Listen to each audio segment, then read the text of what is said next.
कृष्णाय वासुदेवाय हरये परमात्मने प्रणतः क्लेशनाशाय गोविन्दाय नमो नमः। नारायणं नमस्कृत्य नरं चैव नरोत्तमं देवीं सरस्वतीं व्यासं ततो जयमुदीरयेत्। ॐ नमो भगवते वासुदेवाय। अथ द्वितीयोऽध्यायः। श्रीशुक उवाच एवं पुरा धारणयात्मयोनिर्नष्टां स्मृतिं प्रत्यवरुध्य तुष्टात् तथा ससर्जेदममोघदृष्टिर्यथाप्ययत प्राग्व्यवसाय बुद्धिः। शाब्दस्य हि ब्रह्मण एष पन्था यन्नामभिर्ध्यायति धीरपार्थैः। परिभ्रमंस्तत्र न विन्दतेऽर्थान् मायामोहैवासनया शयानः। अतः कविर्नामसु यावदर्थः स्यादप्रमत्तो व्यवसाय बुद्धिः। सिद्धेऽन्यथार्थे नयतेत तत्र परिश्रमं तत्र समीक्ष्यमाणः।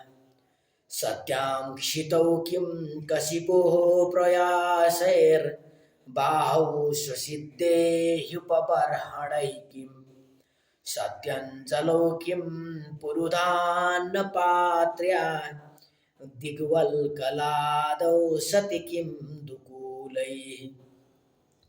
चिराणि किं पथि न सन्ति दिशन्ति भिक्षां नैवाङ्घ्रिपः परभृतः सरितोपशुष्यन्।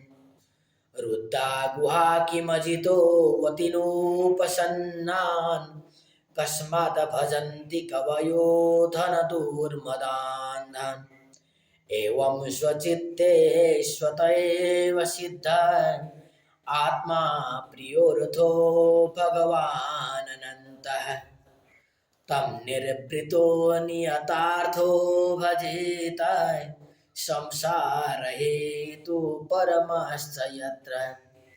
कस्तां त्वनादृत्य परानुचिन्ता मृते पशु न सतीं नाम युञ्ज्यात्। पश्यन् जनं पतितं वैतरण्यां स्वकर्मजान् परितापाञ्जुषाण। केचित् स्वदेहान्तरहृदयावकाशे प्रादेशमात्रं पुरुषं वसन्तम्। चतुर्भुजं कञ्जरथाङ्गशङ्ख गदाधरं धारणया स्मरन्ति। प्रसन्नवक्त्रं नलिनायते क्षणं कदम्बकिञ्जल्कपिशङ्गवाससं। लसन्महारत्नहिरणमयाङ्गदं स्फुरन्महारत्नकिरीटकुण्डलम्।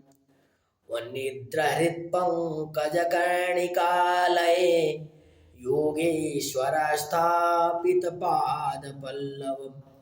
श्रीलक्ष्मणं कौस्तुभरत्नकन्धर मम्लानलक्ष्म्या वनमालयाचितम्। विभूषितं मेखलयाङ्गुलीयकैर्महाधनुर्नूपुरकङ्कणादिभिः।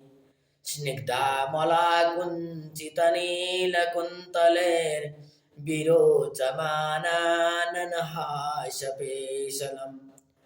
अदीनलीलाहसिते क्षणोल्लसदै भ्रुवङ्गसंशोषितभूर्यनुग्रहम्। इच्छेत चिन्तामयमेनमीश्वरं यावन्मनोधारणयावतिष्ठते। एकैकशृङ्गानि धियानुभावयते पादादियावत्थसिदं गदावृतः। जितं जितं स्थानमपोह्य धारयते परं परं शोध्यति धीर्यथा यथा।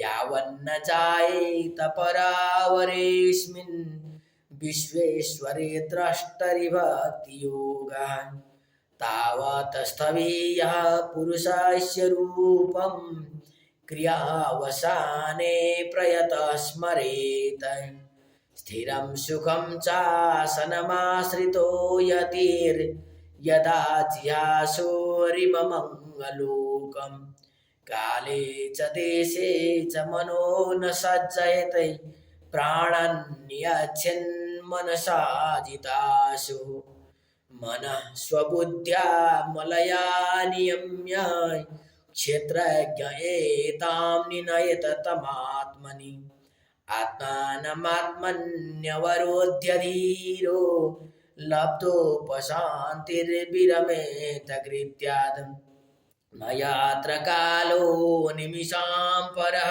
प्रभो कुतो नु देवा जगतां न्ययीशिरे न यत्र सत्त्वं न रजस्तमश्च न वै विकारो न महान् प्रधानम् परं पदं वैष्णवमामनन्ति तद् यन्नेति नेतीत्यतदुत्सृजिक्षवः विसृज्य दौरात्म्यमनन्यसौहृदा हृदोपगुह्यार्हपदं पदे पदे इत्थं मुनिस्तु परमेदव्यवस्थितो विज्ञानदृग्वीर्यसुरन्धिताशयः स्वपार्ष्णिना पीड्यगुदं ततो नीलं स्थानेषु षड्सुन्नमये जितक्लमः नाभ्यां स्थितं हृद्यधिरोप्य तस्मात् दुदानगद्यो रसितं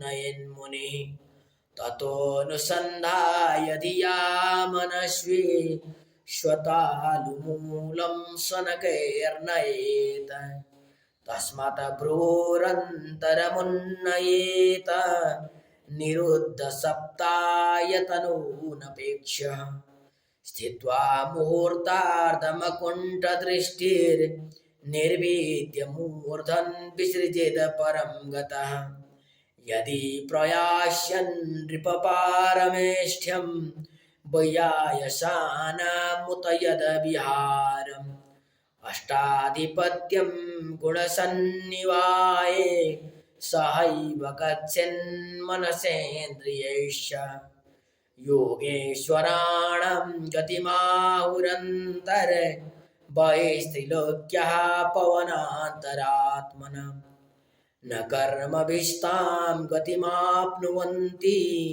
विद्यातपो योगसमाधिभाजाम् वैश्वानरं याति व्यायसागतः सुषुम्णयां ब्रह्मपथेन शोचिषा विदूतकल्पोऽथ हरेरुदास्ताद् प्रयाति चक्रं नृपशैसुमारम् तद्विश्वनाभिं त्वतिवर्त्य विष्णो रणीयसा विरजेनात्मनैका नमस्कृतं ब्रह्मविदामुपैति कल्पायुषो यद्विबुधारमन्ते अतो अनन्तस्य मुखानलेन दन्दह्यमानं स निरीक्ष्य विश्वं निर्याति सिद्धेश्वरजुष्टधिष्ण्यं यद्वै परार्ध्यं तदुपारमेष्ठ्यम् न यात्र शोको न जरा न मृत्युर्नातिर्न चोद्वेगरिते कुतश्चित् यचित्ततो दहै कृपया निदम्बिदां दुरन्तदुःखप्रभवानुदर्शनात् ततो विशेषं प्रतिपद्य निर्भयस् तेनात्मनापो नलमूर्तिरत्वरन् ज्योतिर्मयो वायुमुपेत्य काले बाह्यात्मनाकं प्रियदात्मलिङ्गम् घ्राणेन गन्धं रसनेन वैरसं रूपं तु दृष्ट्या श्वसनं त्वचैव श्रोत्रेण चोपेत्य नभो गुणत्वं प्राणेन चाकूतिमुपैति योगी सभूतसूक्ष्मेन्द्रियसन्निकर्षं मनोमयं देवमयं विकार्यं संसाद्य गत्या स तेन याति विज्ञानतत्त्वं गुणसंनिरोधम् तेनात्मनात्मानमुपैति शान्तये मानन्दमानन्दमयोऽवसाने एतां गतिं भागवतीं गतो यः स वै पुनरनेऽभिसज्जतेऽङ्ग एते श्रुतीते नृपवेदगीते त्वयाभिपृष्टे हसता सनातने च ये वै पुरा ब्रह्मणाः पृष्ट आराधितो भगवान् वासुदेवः न ह्यतोऽन्यशिवः पन्थान् विशता संसृता विहन् वासुदेवे भगवति भक्तियोगो यतो भवेत् भगवान् ब्रह्मकार्ष्णेन त्रिरन्वीक्ष्य मनीषया तदद्यवश्यत्कूटस्थो रतिरात्मन्मयतो भवेत् भगवान् सर्वभूतेषु लक्षितः स्वात्मना हरिः दृश्यैर्बुद्ध्यादिभिर्द्रष्टा लक्षणैरनुमापकैः तस्मात् सर्वात्मना राजन् हरिः सर्वत्र सर्वदा श्रोतव्यः कीर्तितव्यश्च स्मर्तव्यो भगवान् नृणाम् पिबन्ति ये भगवत आत्मनः सतां कथामृतं श्रवणपुटेषु संवृतं पुनन्ति ते विषयविदूषिताशयं व्रजन्ति तच्चरणसरोरुहान्तिकम्।